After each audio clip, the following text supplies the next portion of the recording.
Hey hatchlings, this is Christian, and welcome to Podcast Name, where we discuss everything and anything that I think is interesting. Today, we are going to go back to our roots and cover music. With a twist, however. Most of the time when I cover music, I talk about more modern examples. But today, we are going with the classics, literally. We are going all the way back to the 18 and 1700s and covering Joseph Haydn and his influence on the classical era. So, yeah, this is a stark difference from the music that I usually cover. Recently, because of the Elvis movie, I've talked about his influence. I've talked about Rascal Flatts in the pop country genre. I've covered Paramore, Bowling for Soup, and many other rock and punk rock bands, because those are the genres that I love and listen to. So, why have I chosen to discuss Joseph Haydn when his music is so different from what I usually discuss? Well, I was studying him for a class, and I think you'll find that he's very interesting and well worth talking about even in the modern day, which is an accomplishment almost 300 years in the making. So, to start, let's figure out how this discussion is going to flow. This episode is going to be split into three main parts. Haydn's early life is part one. This is going to discuss things from before he was a composer. So where and when he was born, the family he grew up with and his parents' background.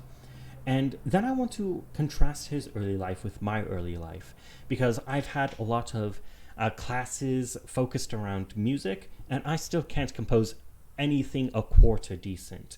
And Haydn has hours and perhaps even days worth of music that is beautiful and insightful. So I just want to contrast that. The second part is going to discuss Haydn's musical career. We'll talk about his most influential works. We'll try to go into the technical aspects and use a lot of insightful musical terms. I will also simplify it so that if you don't have a musical encyclopedic knowledge of terms and music and a background like that will be able to discuss the feeling and the broad sense of his music in simple terms.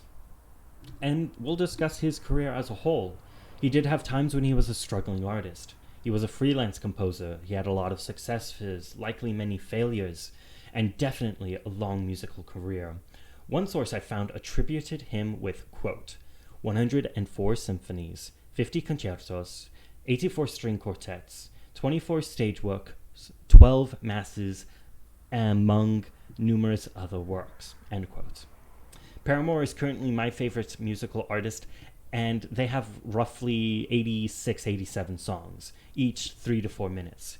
When compared to just the symphonies, which I believe are often like 30 minutes to 2 hours or perhaps even longer, the length of his work back to back is just staggering.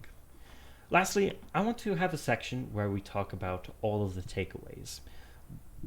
Some of these will be from Haydn's life and determination, the effort he put into becoming what he was. Some of these will be from his musical career and his music and his proficiency as a composer. So, real fast, I just want to let you know what my expectations were. I read some facts like Haydn's mother and father couldn't read sheet music, that they worked as a wheelwright and a cook respectively, that Haydn grew up in a small Austrian town where there was no real music education that Haydn could receive. So, how was he able to become such an influential composer? Was his career all talent and skill? Well, no, but that's getting ahead of myself.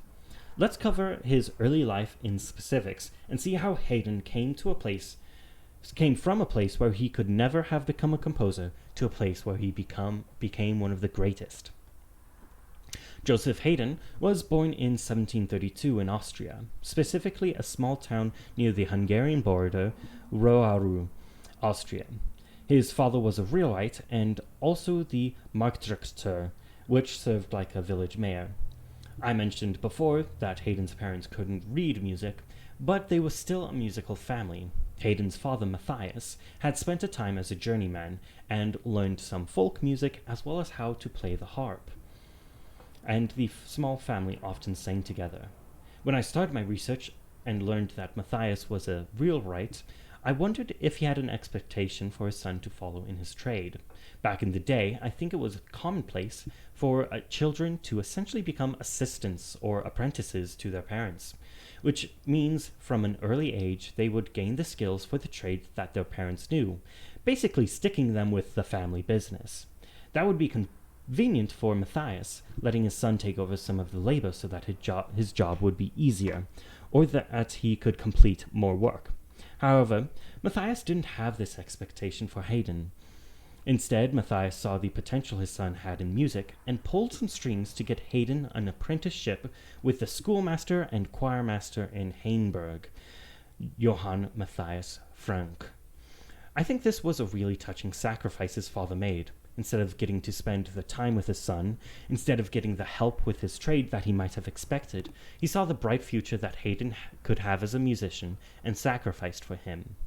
Here's another fact, one that shows Haydn's talents as a musician even from a young age, and also probably a bit of child abuse. To gain the apprenticeship for Haydn, he was sent to live with Johann Frank, and this happened when Haydn was only 6 years old. I wish that I was so talented that at anything at that age that my father saw potential for me in that field, but it must have been rough on Haydn to be sent to live with another family so young.